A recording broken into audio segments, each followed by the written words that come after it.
nobody's perfect, but what if your credit could be? It's a very lofty goal. In fact, only about 1% of the population has perfect credit, meaning a FICO score of 850 on Fair Isaac's scale of 300 to 850. But even if your mission isn't to reach that perfect score, having the knowledge of how to achieve it can help you boost your credit no matter how low or high it is. So here to help us make better credit decisions and perhaps even grab that goal of a perfect credit score, I'm joined by Lynnette Khalfani-Cox, columnist with walletpop.com and author of Perfect Credit, 7 Steps to a Great Credit Rating. Hi, Lynnette. Great to see you again. Good to be back. So does that surprise you that only 1% of the population has a perfect credit score? No, it doesn't. You know, literally, I only know one person who I've ever seen that actually has that 850, and it was an older gentleman who was, you know, well retired and had managed his credit well for decades and decades. Most bankers and lenders, financial experts will tell you they've never even seen an 850.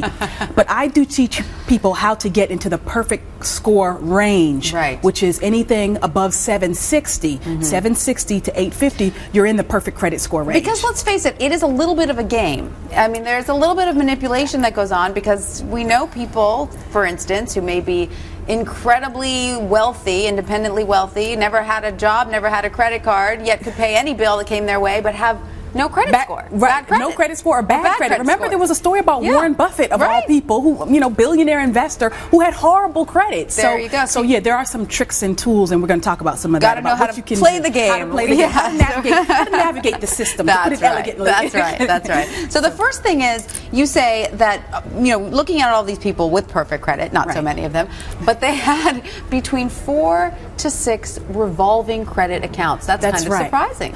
That's correct. See, a lot of people think, I won't have any credit cards, I won't use credit cards, or I only have 1 or 2. FICO has something that they call FICO high achievers, the people who have really great credit scores, again, 760 and above to 850.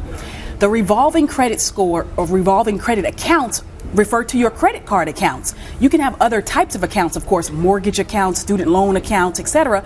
But the one that's most closely looked at that can make your score go up or down are those revolving accounts. And so people who have really high credit scores tend to have credit cards, use them, they charge responsibly, and then they pay the credit cards off each so they manage them well. That's right. That's what. So they're constantly showing the system that I can juggle multiple forms of credit, including credit cards, and I can manage all my bills and pay them on time. Another thing they all had in common is they had one installment trade line in good standing. That's right.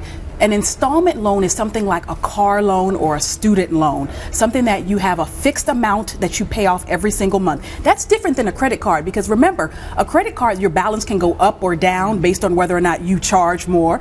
Your payments, they really don't know how much your payments are going to, what you're going to make. You might pay the minimum payment, you might pay half of the amount due, you might pay the balance in full. But an installment loan, something like a car loan, for example, is fixed every single day of the month. You're going to pay on the 15th, and let's say you have a, you know, Toyota a car, for example, you're going to pay it the 15th of the month, and you have a $300 payment that's due. They know what to expect, and they can calculate your, you know, your payment system a lot more readily than they can with credit cards. Now, they also have a few accounts that have been around for a while, some as long as 20, 30 years. That's right. With a history of good use. Right, which is why it's very difficult for younger people in their 20s and 30s, even early 40s, to get to that elusive 850 or that 760 and higher.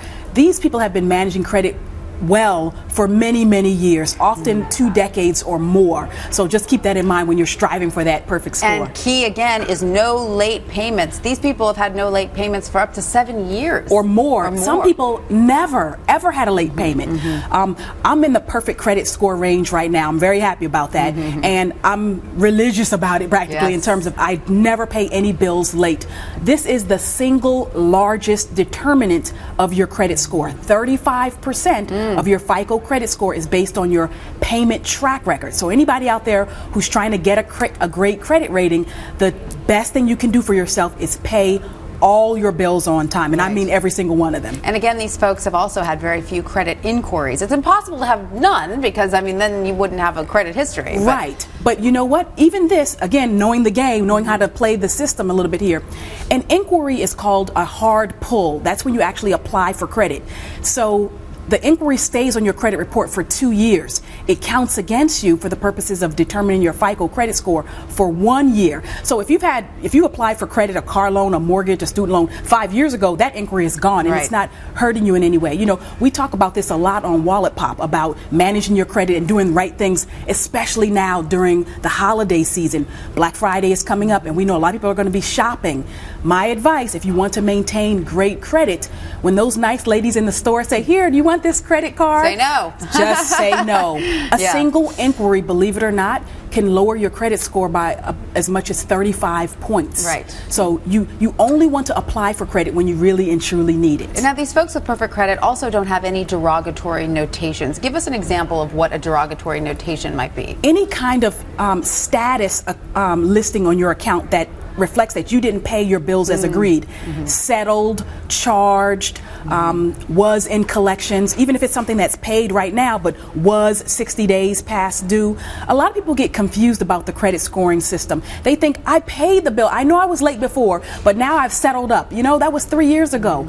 Unfortunately, negative information can legally stay on your credit report for up to 7 years. If it's something more severe like bankruptcy, that can stay on your credit report for 10 years. So you need to be mindful of that. And these folks don't ever max out their credit cards. Oh, absolutely not. They only use a very small percentage of the credit they're allocated. That's correct. It's called your credit utilization rate. And here's what it means simply. That's a mouthful, but it just means the amount of credit card debt that you've charged versus the amount of credit card access that you have available. It shouldn't be more than 35%, is that right? I tell people 25 to 30%, stay in that zone. Let's say you pay off your credit cards in full every single month. You might think you have a 0% credit utilization rate, but not necessarily. It depends on when somebody pulls your credit report, because you could have made a payment, but maybe it hasn't been updated with the credit bureaus just yet. Keep that in mind. Keep those balances low. That's the second biggest determinant of your credit score.